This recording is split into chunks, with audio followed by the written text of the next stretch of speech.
think we're going to start.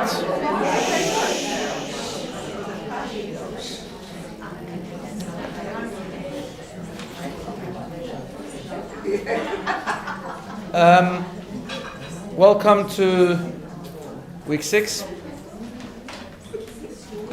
I hope everyone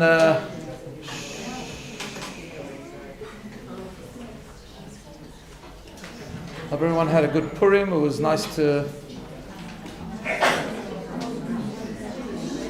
That's it. Okay, we're going to start. It was nice to see you. Well, nice to see some of you on Purim. I hope everyone's recovered.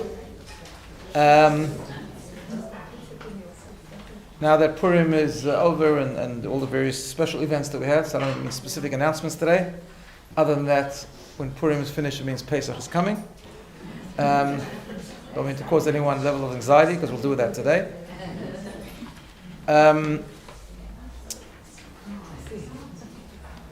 Just apologies, I don't have a PowerPoint today.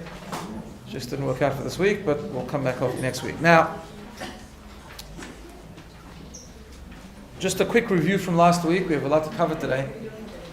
Last week we expanded on the thought monitoring and dispute form and gave a couple of more examples. We talked about the concept that sometimes people don't want to let go of their negative thinking, and that's just a form of control or a form of comfort, and how it's so important to realize that. And subconsciously, sometimes we consciously hang on to negativity, which is something obviously we have to fight and confront. And then at the end of last week, we began to talk about the concept of worry. And we said that worrying is harder than the negative thinking we've been talking about till now, because worrying is about the unknown. And also worrying is about, sometimes because it's unknown, we create unrealistic thinking. And we create realities in our mind. When you talk about something in the past, the situation was a situation. You can't really recreate that situation. But if we talk about something that's in the future, then we're talking about something that's not yet here, and therefore it's very common that people should create. Come in. There's plenty of seats. Very, very common. Very common for people to create all kinds of unrealistic or exaggerated realities in their own mind of things that could happen, and therefore needs a bit of a different strategy in addition to the things that we've talked about till now. So, last week we started to talk about the concept of worry, but I want to expand on it today. Now, I know you're probably bored with this not disclaimer, but this clarification or this introduction that I always make, but I want to make it anyways, because I think it's really, really important. And when we talk about anxious thinking or worrying, there's really 3 categories. There's those of us who just worry once in a while, and we get sometimes a bit over scared of some things. That doesn't need any major intervention. That's just normal, particularly if you're Jewish. The second part is the people who worry quite a bit, sometimes get anxious about things when they shouldn't, get a bit overwhelmed. We're always sort of a bit pessimistic and think things are going to go wrong. That includes a lot of us. It doesn't impact dysfunction. It doesn't impact the normal functional living, but it does impair it to some degree.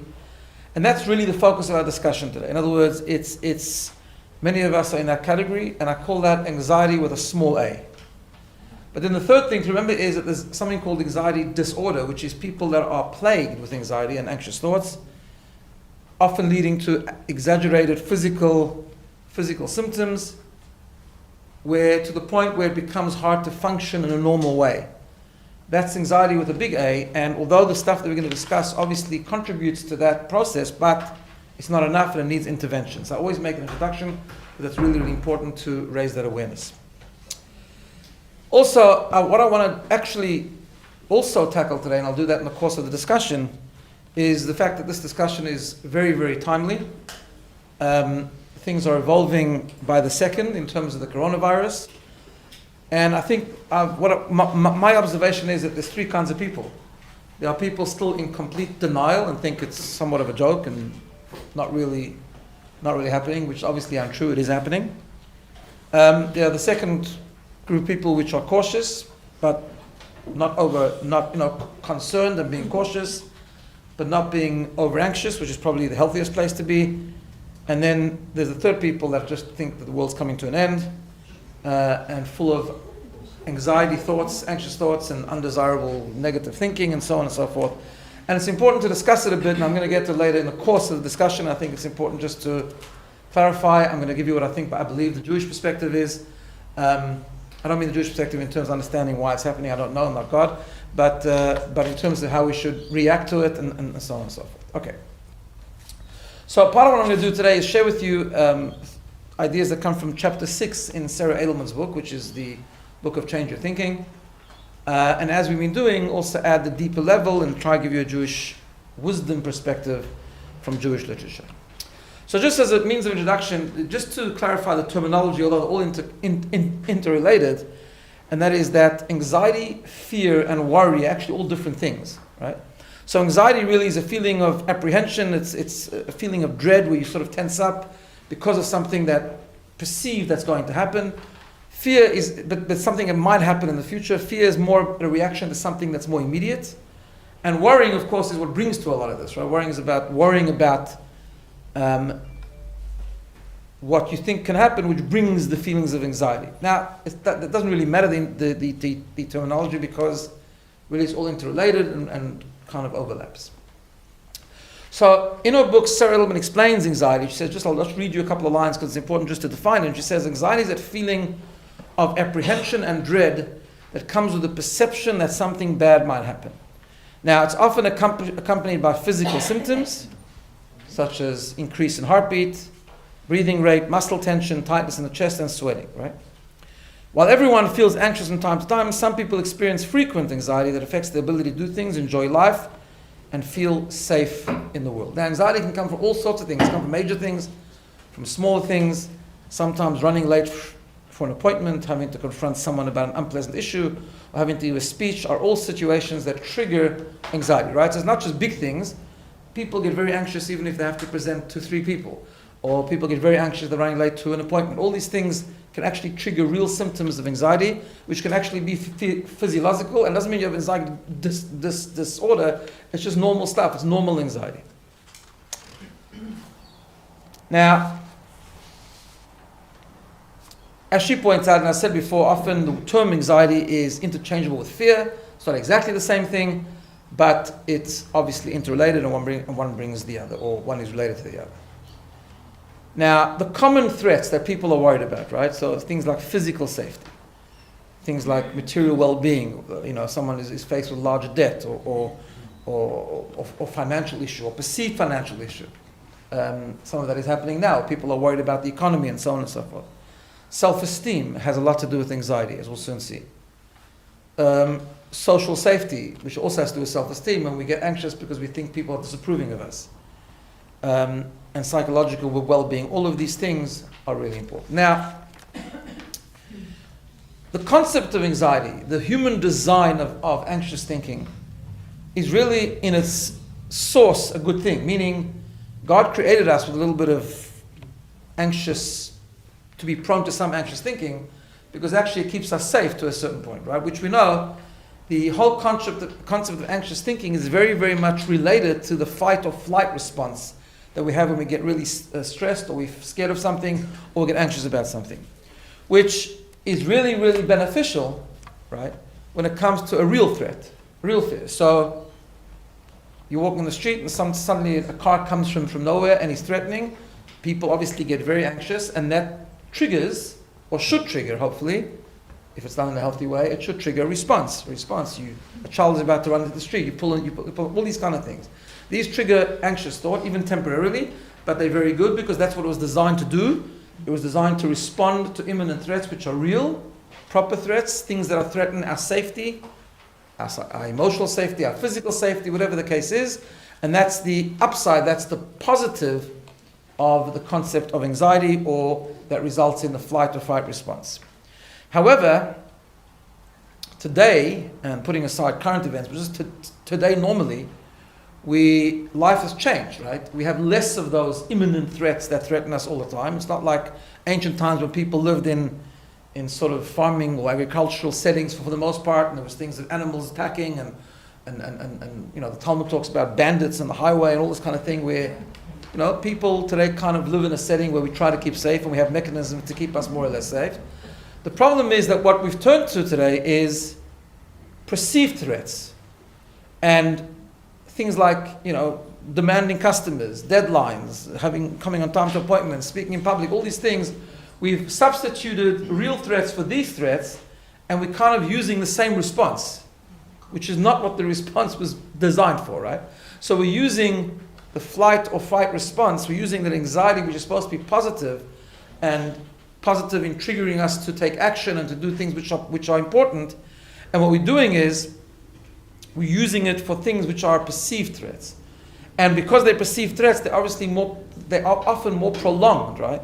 So we'll talk later. I mean, sometimes when we think, we have to have a difficult conversation with someone, we get into the same type of response. We become really anxious. The difference is, it's not a momentarily thing with a car running down the street or a child running down the street, something like that. It's something that has to happen over time. We put it off or we don't put it off, and we actually experience anxiety for a very, very long time, right?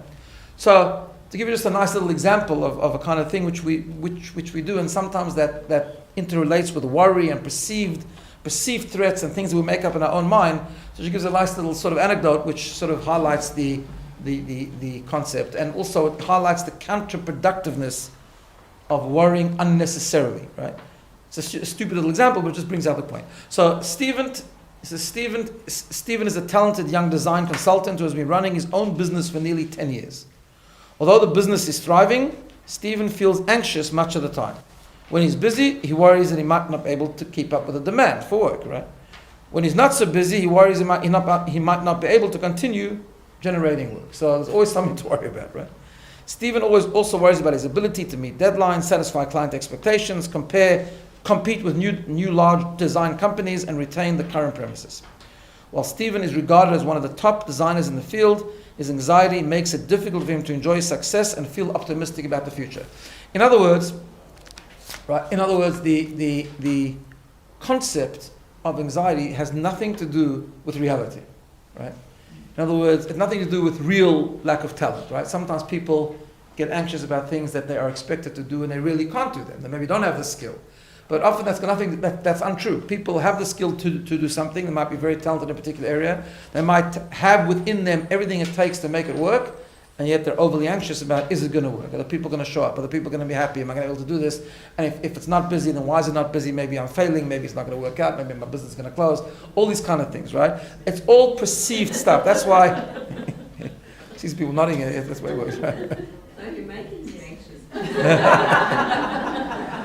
Hopefully, stick around till 10:15. Hopefully, we'll sort you out. Right? So that's exactly what happens. We overestimate the likelihood that bad things will happen, and mentally exaggerate the consequences. Right? So that's what happens. Now, what also happens is this: why it's so negative. Besides being pessimistic and negative, we're not able to enjoy what we're doing. It actually starts to harm the way we function, because what happens is as follows. Anxiety is a kind of thinking pattern that really clogs up our brain, to put it very simply, right? So for example, some people have social anxiety, right? Some people can't stand crowds, which might be very good in this climate, but they can't stand crowds. They're not sure if socially they're going to be able to talk to people and make conversation and so on and so forth. Right? So you walk into a social setting, if that's the way you're inclined. You are very, very anxious. You try to make conversation with someone, but you're so anxious about the conversation you're trying to make with someone that you actually can't even hear what the person is saying. Like you don't even know what they said. Like you come away and I have no idea what the person said, so I was too busy worrying about, am I going to make that look right? By the way, this is a real thing. I first learned this concept. I mean, she doesn't bring this in the book. But I first learned this concept. The educators would know this very well. When I was in education, I was dealing with kids with learning difficulties, right? So there's a great video by a guy called Rick Lavoie, Fat City, who runs a school for kids with learning disabilities in the States. And I remember watching the video, and it's a fantastic video. And one of the things it talks about is what he calls the difference between an associative task and a cognitive task, right? What that means is, like for example, take driving. If you drive on a normal day, nice weather, decent traffic, and you're driving along, it's interesting that you'll be able to drive and do other things at the same time. Some of the other things might be illegal, but nevertheless, right? The fact is it's possible, right? So you can be talking to your kids, you can be listening to the radio, you can be doing things you shouldn't do, and so on. Okay. And then suddenly the weather changes, like it has been doing lately, and a hailstorm breaks out, and you can't see where you're going, and your kid's completely unaware of that, and they continue the conversation. You say, quiet, I'm trying to concentrate. Like, what happened all of a sudden, right? What happened all of a sudden is very simple, because certain things you have at the level of automaticity. It's absolutely fluent, and you just can do it. And because you can do it, it actually doesn't take up that much brain space, and therefore you're able to do other things at the same time, right? It's like, just an educational concept. Like, for example, when you read, most people read fluently, and therefore you can read and also think about what you're reading at the same time. You can decode the words, and you can think about the comprehension, you can think about what the story means, you can ask questions, you can analyze, and so on and so forth. But when that's an associative task. In other words, you can do things in association with it. But then, when something becomes a cognitive task, in other words, you're completely focused on it, no room is left for other things. And that's what anxiety does, right? When you become anxious about something, you become anxious about you're really over worried about what's going to happen, about what people are going to think, about how things are going to turn out, you actually leave no space to actually think about what you're doing, right? So, anxiety or worry never makes the outcome any better. It makes it worse. Because to achieve outcomes, you need to think. Whatever the outcome is, to achieve a deadline, to come on time, to produce a project, an assignment, to accomplish something, to speak to people, to socialize. All these things take processing of the brain, they take thinking. And if you fill your thinking capacity with anxious thoughts, it leaves little room for the thinking that you actually need to accomplish what you're trying to do, and it undermines what you're trying to do, right? Now, that's in terms of what it does to our thinking process. Anxiety, of course, also, as she points out, affects the body, as we said before. And the most common, even regular anxiety, we're not talking about anxiety disorders or at a very exaggerated level, but just when we get really anxious about something and scared about something, our heart races, tremors, tightness of the chest, we maybe can't sleep properly. Some people get headaches, they call them stress headaches, whatever it is, but dizziness, tired, fatigue, and so on and so forth. And then what happens is it affects our behavior, right? Now, sometimes, interestingly enough, sometimes anxiety can actually have a positive effect. She gives the example, for example, sometimes pre-exam anxiety can push a person, well, I'm really scared about it, so I'm going to overstudy, I'm going to overcompensate, I'm going to go for it, I'll just crash the next day, but I'm going to be able to really do the task fantastically. Or sports people, if they're anxious about winning, they'll go for it in a much, much more exaggerated way, and it could enhance their performance sometimes. But most times, actually, what it does is the opposite, right? Unnecessary anxiety or bad anxiety, what it does is it creates what we call avoidance. So because you're very, very scared about something, you avoid that thing. So for example, in social anxiety, so we avoid social situations. A difficult conversation, we once had a whole series about difficult conversations. Difficult conversations are a part of life, they have to happen. We're scared to have them because we could have rejection, someone could get angry. But we all in our lives, communication is the center and the foundation of all good relationships, whether it's family, whether it's work, whatever it is. Communication is paramount, communication is critical. Part of communication means that sometimes we have to have difficult conversations with people. When we have anxiety about difficult conversations, we put them off. When you put off things, it becomes worse. So the conversation becomes more difficult, right? Because, believe it or not, when you put off things, they don't go away generally. Sometimes they do, but generally they don't. Right? So we avoid them because we hope just the situation will change. Generally the situation doesn't change, it becomes more complex, becomes more difficult, and then it explodes, or we just manage it really, really badly. Same thing with health. Some people have health anxiety. So what do? They just don't go to a doctor. They avoid all medical testing. They avoid all medical attention, which obviously is not going to change anyone's medical condition. It's just in your own mind. It means, what I don't know, as they say in Yiddish, was motivation is shatnish. In other words, what you don't know doesn't harm, right? But that's not always true. In other words, it kind of just gets worse.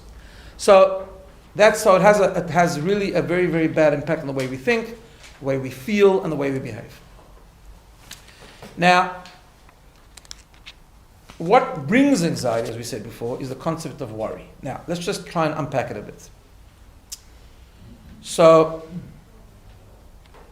worrying actually divides into two things. Okay, so let's just get it, because I want to really talk about this properly and on a practical level. So let's try and understand it properly. So, worrying divides into even negative worrying, I'm saying over worrying, divides into two categories. Sometimes we worry about something that actually has a basis. So someone in our family is unwell, so we worry. Now, the worrying doesn't accomplish anything, but it's based on something. Often what the worry does, it creates an expected outcome which is over-exaggerated, but at least we are worrying about something that is real, right?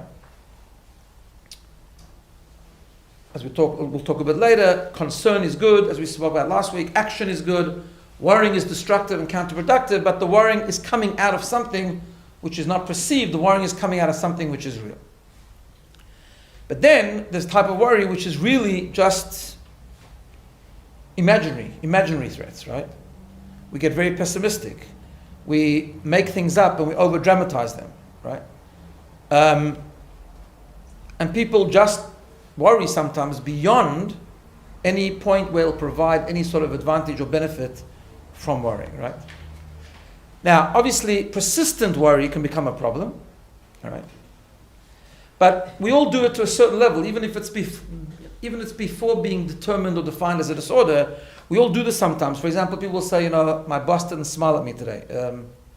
They must be angry with me. Well, that's not based on anything. That's just our own perceived thinking, right? Or things are like, someone's late. Oh, they must have had an accident, God forbid, right? I mean, it's possible, but most people don't. I mean, statistically, most people are late because they were having a conversation with someone and they didn't watch the time, right? But you know how many people do that, right?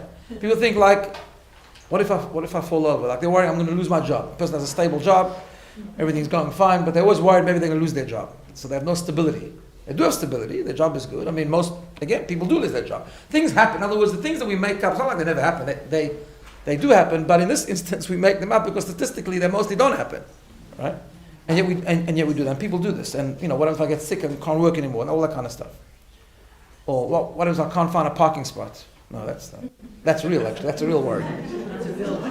Right? And we do something really, really crazy. So it's always funny to talk about it, how silly it is until we actually experience it and we do it, right? Because everyone has their own little fears. Everyone has their own things that they worry about. So she talks, I'll just read you a little cute example that she gives. She says, Greg hates going to the dentist and has not had a dental checkup in the past 15 years.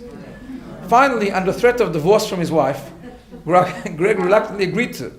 As soon as he made the appointment, he started worrying, right? And imagining how awful it's going to be when he gets fillings.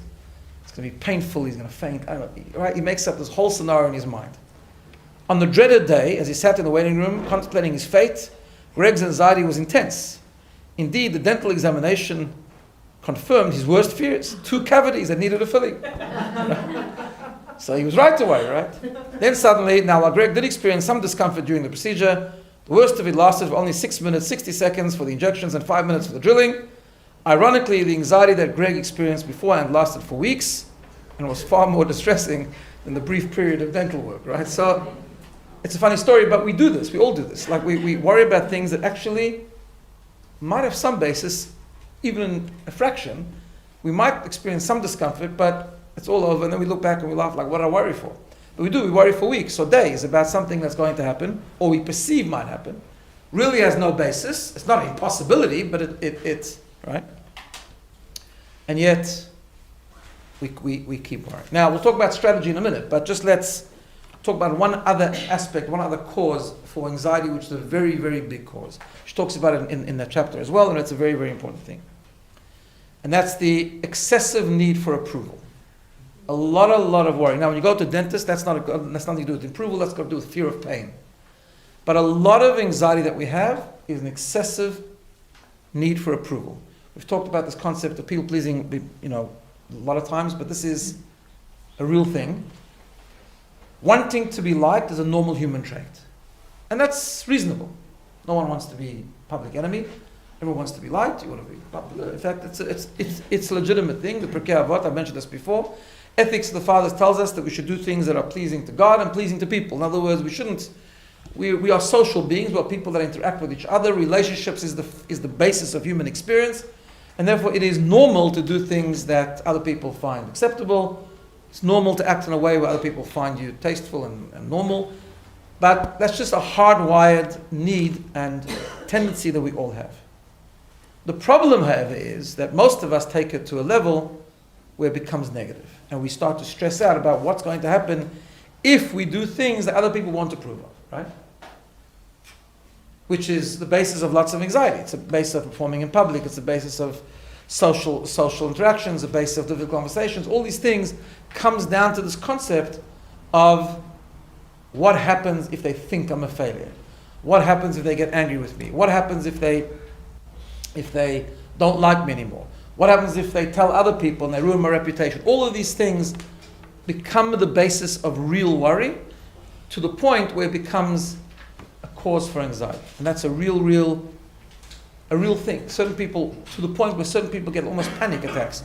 Certain people who perform, I know someone that is a musician, someone close to me is a musician, lives overseas, been playing for years, is very well known in the music field, does a really good job, and every time they have a gig, they have anxiety. Like it's just part of human experience. It's a statistic, mishigas. I don't know what the good word of mishigas is, right? It's an insanity. I mean, you've been doing this for 20 years, and you're always good at it. Yeah, I mean, sure, you're good at it. Sometimes you're better, that's fine, but you're like everyone. But so why are you anxious? I can understand the first time, maybe, right? It's this need to be accepted, a need to define yourself by other people's approval, and that becomes a real source of anxiety as well. Now, just to before we go to strategies, I want to just go through a couple of things that she says in the book about beliefs that people have and why they sort of hang on to anxiety. Because we have subconscious beliefs sometimes that almost sustain and enhance and strengthen our obsessive connection with worrying, right? So we have like a subconscious thought that worrying can prevent bad things from happening. The truth is it's untrue. We know it's untrue. Action can prevent things from happening sometimes, and worrying can't. Worrying will do nothing. It doesn't matter if it's a small thing or a big thing. Worrying, I mean, it's natural to worry sometimes, but worrying, actually, we know it doesn't accomplish anything. In the contrary, we'll talk later, if anything, positive thinking actually creates a better reality than negative worrying does, right? Worrying, some people say sometimes in our subconscious we kind of think that worrying helps me to prepare for future threats. Well, it doesn't, because action does. Like putting a plan. Planning does, worrying doesn't, right? Worrying helps me to find solutions. Well, it doesn't. It actually, as we said before, when you worry, in fact, it minimizes your ability to think properly and to come up with solutions, right? One of the subconscious thoughts apparently that we have is that worrying prepares me for the worst. If it should happen, I'll be emotionally prepared. Right? Because if I really think it's going to happen, at least I'm prepared. And apparently, it's not that way, right? All it does, it produces anxiety with no benefit, and in fact, when things happen, we never prepare for them anyway. In our subconscious, we think worrying gives us control, and it doesn't. Like, kind of, we think if we worry, then we're like in control of the situation. Again, it's a confusion between worrying and action. Action gives me some level of control, of course. We never have complete control, but at least it gives me control on the stuff that I can do. Worrying minimizes what I can do, right? And finally, she says, sometimes in our subconscious, we think that worrying motivates me to do things, where in fact it's not that way. In fact, if we set goals in a measured, calm, normal way, that motivates more action and better planning. Worrying actually, again, creates avoidance. It creates a kind of backing off and a paralysis that is not effective and doesn't actually let us do anything. Okay. So what is the strategy for this, right? We know we all do this at some point. What's the strategy? So I want to share with you two paths. One is a strategy approach, of course, from a psychological point of view. And the other, I want to give you a perspective, and I think it's a really important perspective as Jews, from a Torah perspective and how it all works in with being Jewish and our belief that we have. So last week, you'll remember I spoke about two therapies that they have, and I'm not a psychologist, it's just from my reading and from what I've discussed with people, but there's two approaches, and the two approaches are cognitive behavioral therapy. I mean, there's many approaches, but there's two very important, famous ones.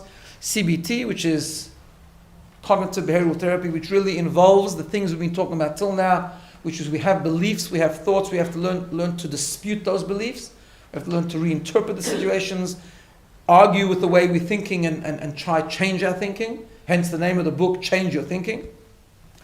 And then there's something they call ACT, which is acceptance commitment therapy, which really is more about accepting our thoughts, accepting that we have those thoughts, but learning to distance ourselves from those thoughts by accepting them. We put them to rest and we move on. It's very connected with mindfulness, as we'll see at the end of today and a little bit more next week. Right?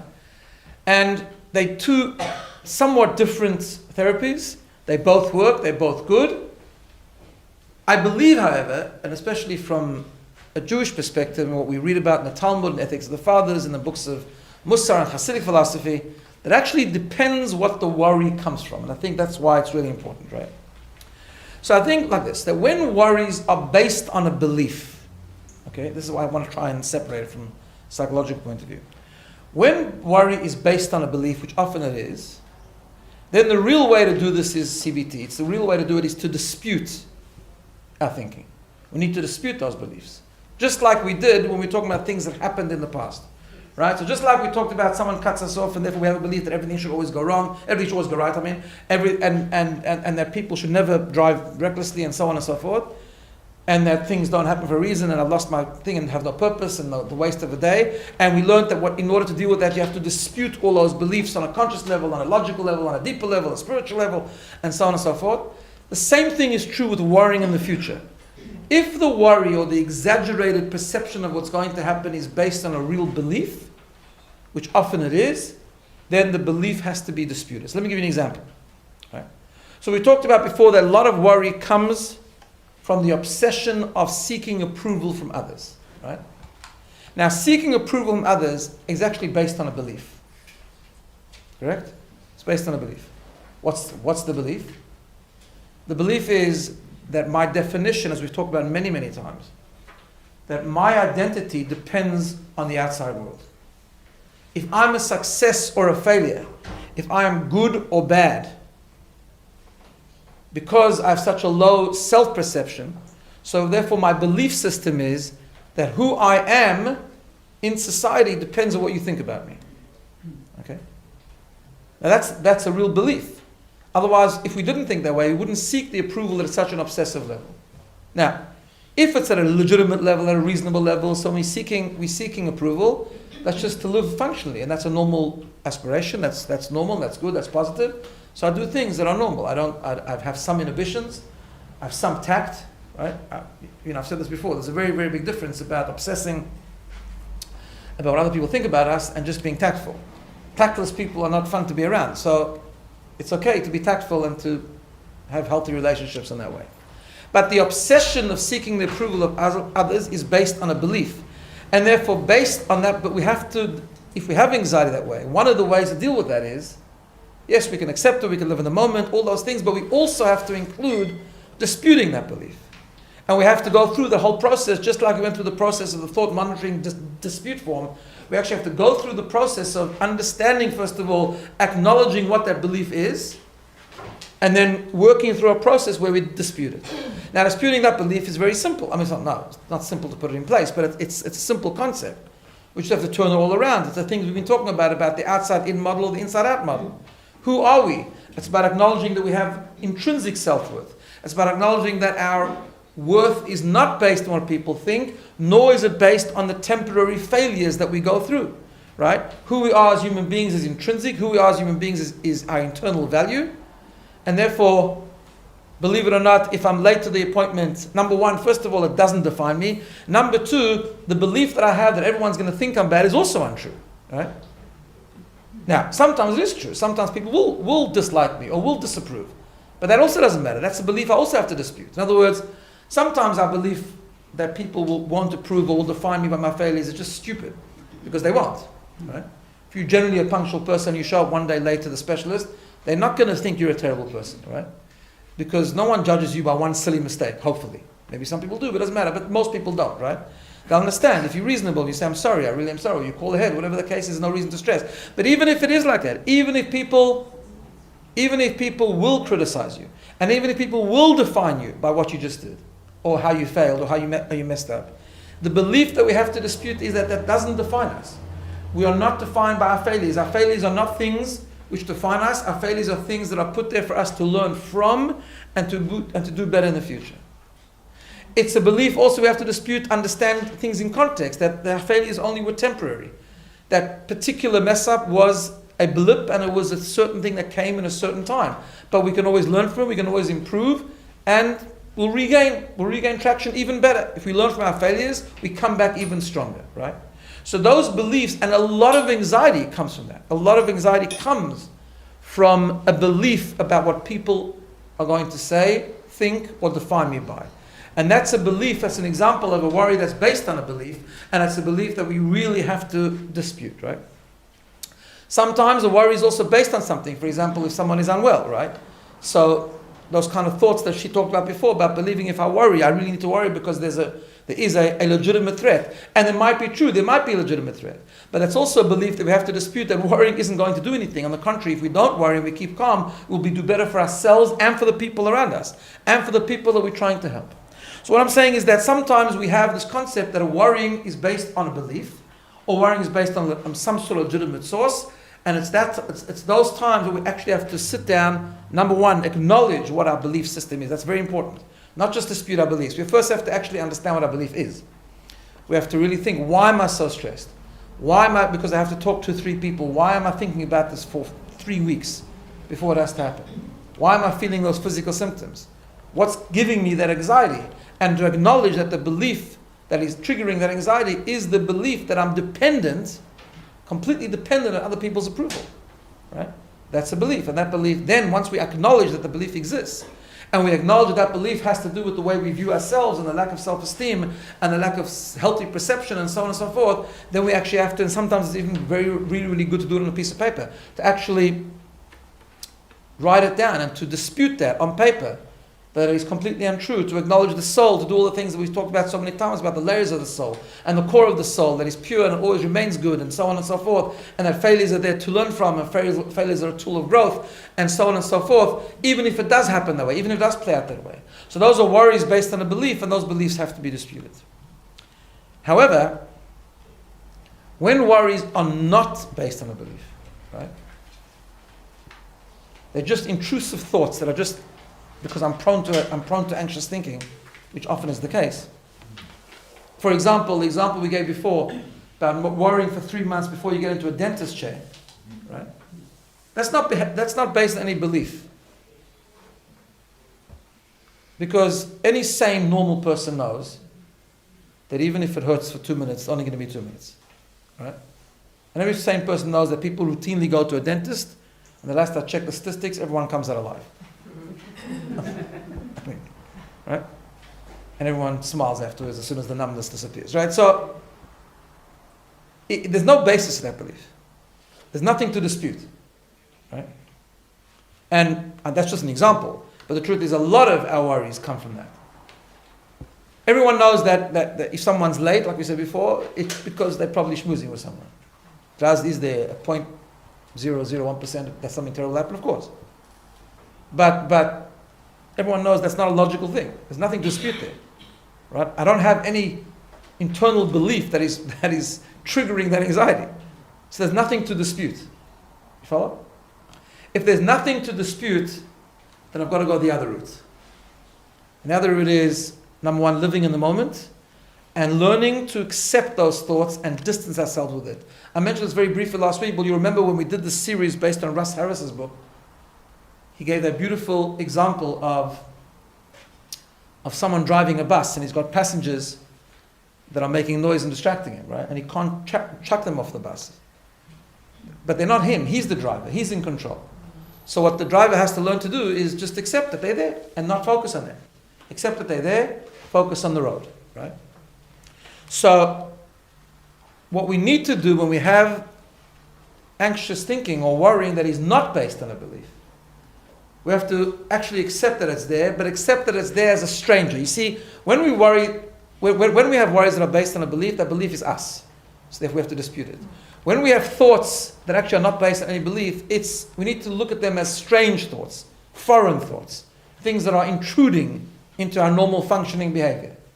You follow what I'm saying? So, in other words, and therefore just accept that they're there and learn to accept them and not focus on them. Now in Jewish literature, that's something called Hesech Hadas. Hesech Hadas means learning to ignore the thoughts that we have. Right? Now it's not an easy thing to do. One of the ways we do that, and this is a very, very important thing, is we have to replace them with other thoughts. In other words, we have to change up, we have to accept that they're there, but choose to focus on something else. So we have to have things that we focus on. There might be happy things, there might be valuable things, there might be spiritual things, there might be things that we have to just focus on. Let's focus, learn to accept them that they're there, they're not going away, they're not based on any beliefs, I can't dispute them. But learning the art of just accepting that they're there, accepting that they're not me. It's like the passenger on the bus. I'm the driver of the bus. They're just an annoying disturbance, a foreign intrusion that is happening.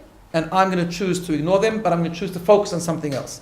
That's important because we always focus on something. So distancing ourselves from those foreign thoughts means we have to focus on something more positive, something more productive, something more beneficial that can actually help me.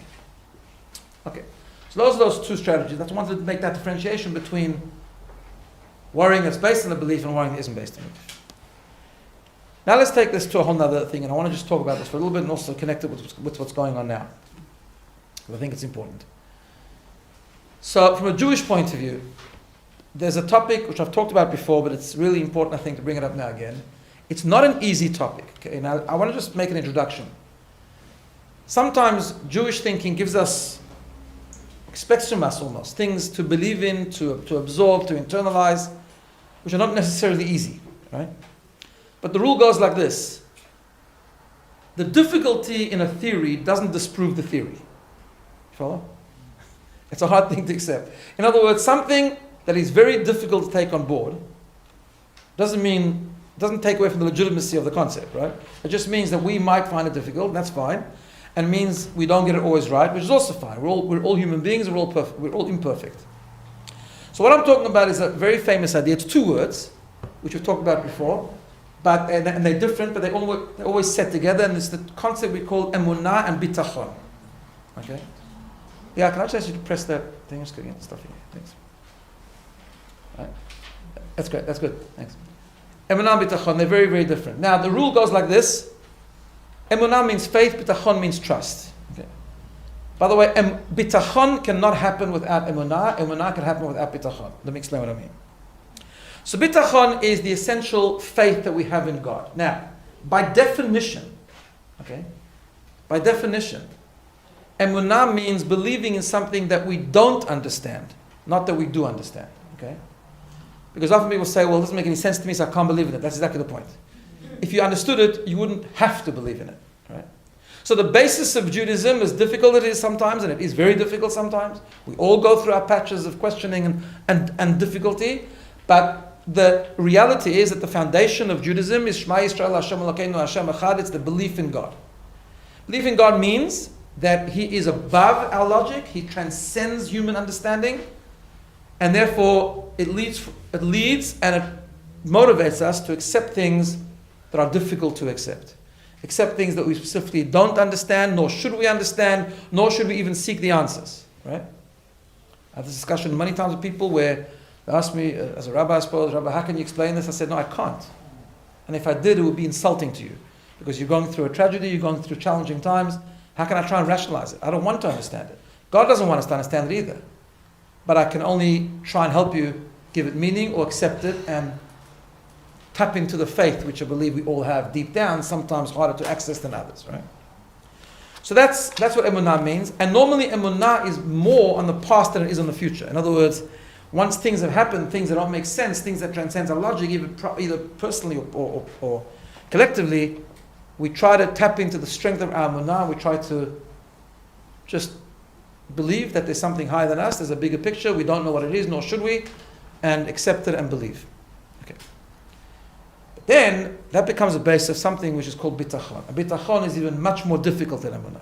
There are volumes of books written in bitachon. There's one very famous one called Chovat HaLevavot, written centuries ago by a great Rabbi, a great Kabbalist, and he addresses the concept of bitachon at great length. Bitachon essentially means the concept of being perfectly calm.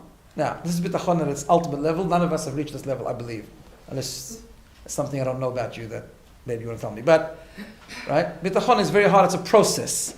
It's something we have to work on. It's something we get better at as time goes by. Essentially, what bitachon means is that I'm in the hands of God, and for the future, not only do I believe that everything God does is for the good, but I trust that it's going to be good. Right? That's a very hard concept. Why is it a hard concept? Because things aren't always good. Right? So you say, well, how can I trust it's going to be good? Bottom line is, things have turned out not so good sometimes, right? And one of the ways to understand, and that's a difficult discussion, a long discussion. But what, us Jews, when we have challenges, one of the things we do is we pray, and in praying itself, we say Tehillim. Now, if you ever looked at Tehillim, Tehillim means the word praises, psalms, right? The truth is, if you look at the English of Tehillim, sometimes it's a lot worse than the Hebrew. But the Hebrew is, you never understand. The English sometimes is even more difficult to understand. Why? Because actually you find a very dark book sometimes. Because King David is very honest. King David is not in denial. King David lived a life of incredible challenge. And even after the challenges, he sometimes talks about the perceived challenges, the challenges that he's worrying about that could happen. And they have good basis. He wasn't worried about things that have no basis. He was worried about things that have a basis. And he works through them, and his conclusion is always, bitachon, I'm going to trust in God. V'ani batachti b'Hashem, says King David. I trust God. He knows what it is. I trust it's going to be okay.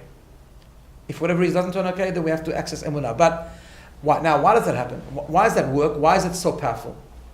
Because one of the great explanations that works behind this is there's two things I want to share with you. One of them is because bitachon means surrendering, essentially. Now it's very hard for a human being to surrender, right?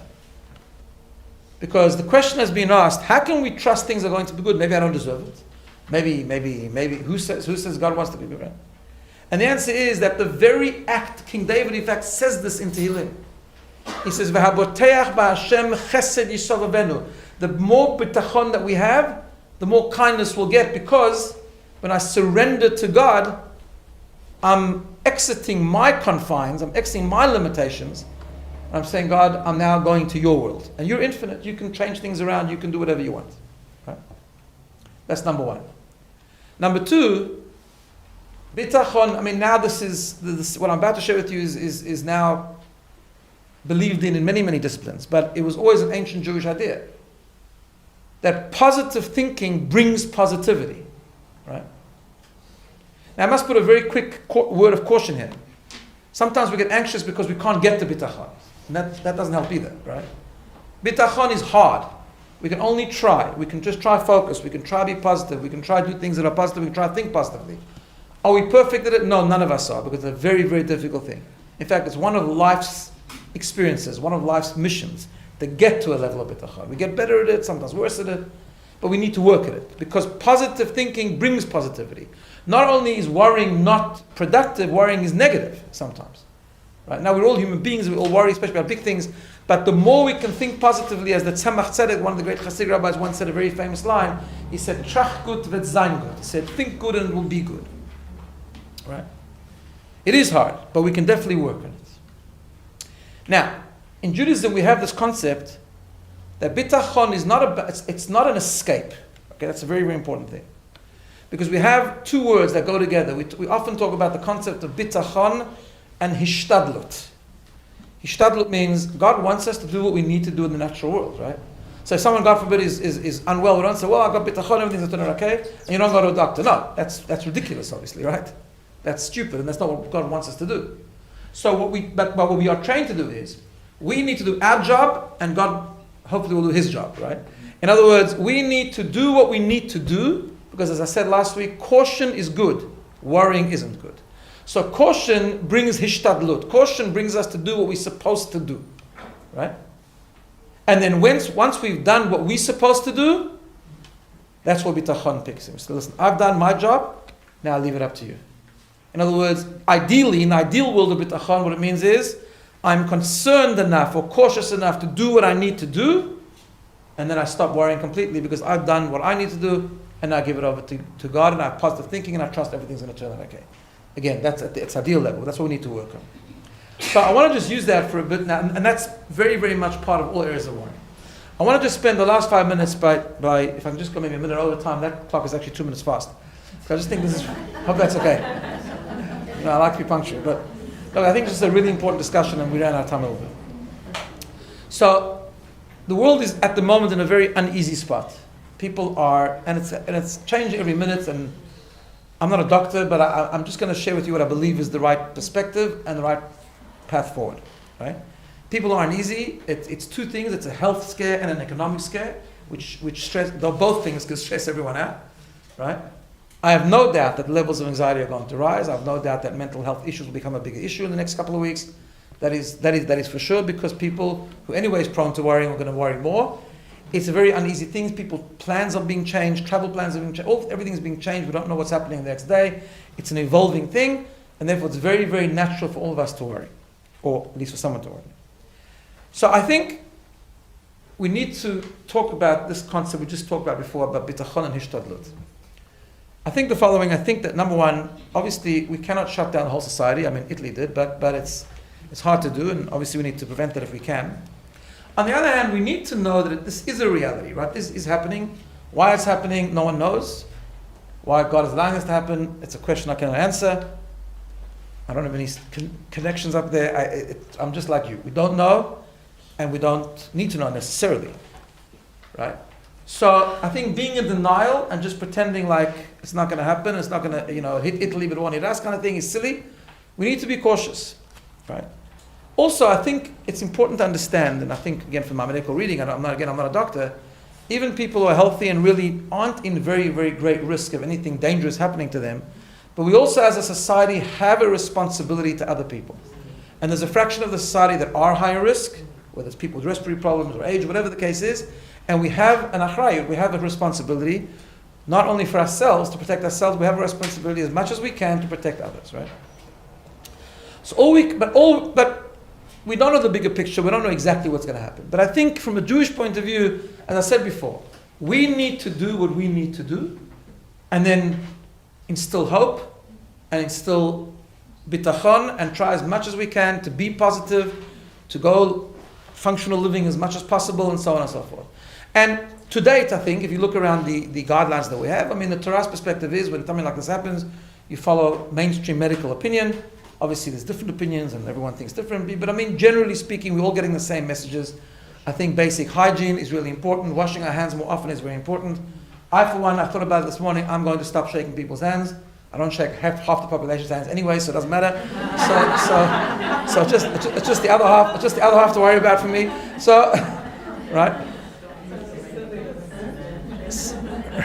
So no, I think look, there are rabbis that are coming up with halachic rulings that one doesn't need to kiss the mezuzah because it's not really halachically required. So I'm going to stop doing that, kissing the Torah scroll in shul. I'm going to follow all this, not because I'm anxious, because I think it's the right thing to do. It's just the right thing to do to be responsible. I believe people should cancel unnecessary travel. Can't cancel all travel, unnecessary travel. But in the meantime, I think my daughter was supposed to go overseas next week. She's not going. I think unnecessary travel is, again, it's a precaution. Does that mean that we've solved the problem? Of course not. But we need to do, that's the Torah perspective, we need to do what we need to do. God gave us a natural system, we need to do what we need to do. People, I think, shouldn't be shaking and hugging. People need to wash their hands before they eat. Wash with soap apparently is very good. Fingertips between the fingers, all these kind of things are important more often, but without being anxious about it, right? Follow the updates. I should mention, by the way, that if God forbid BINA has to close for a while, I hope it doesn't happen. Just I want you to know that the shiurim will continue online. You just have to log into Facebook and all the shiurim will continue. We'll never stop learning. Because thank God we have the because of the shiurim. Right? But I just think again, but I think we need to put that in perspective. So I think avoiding very, very compact, very large buildings and with a lot of contact, that's something we need to think about, especially if there's people at risk there, and so on and so forth. Obviously, each person can ask their own medical professional, but I think those are the basic guidelines, and I think it's not a matter of worrying. So I think it's a difference. It's not because we're panicking, it's because we're just doing the responsible thing. And I think beyond the responsible thing, we also have to work on a bitachon. I'm actually from tomorrow going to institute in in shul, where we daven here, to say an extra chapter of Tehillim after each davening. I think it's really important. Praying helps. Praying is good. Tehillim, I think, is always powerful. We need to think about positive things. We need to be doing positive things, but not walking around worrying. We need to be actually walking around how we can help people, how we can do more mitzvot. Whatever the case is, we need to all pick things that we can do that are positive. And I hope and pray that the combination of ishtadlut, doing what the responsible thing is to do, but at the same time not panicking and not worrying, which doesn't help anyway, but rather thinking positively, will only bring positive results, and hopefully we'll be over this soon. But that's just about this, but this is a strategy, of course, that includes all concepts of worrying. Next week we're going to talk about a little bit how this is enhanced by the concept of living in the moment, a bit of mindfulness, and revisit that. In the meantime, have a healthy and a great week.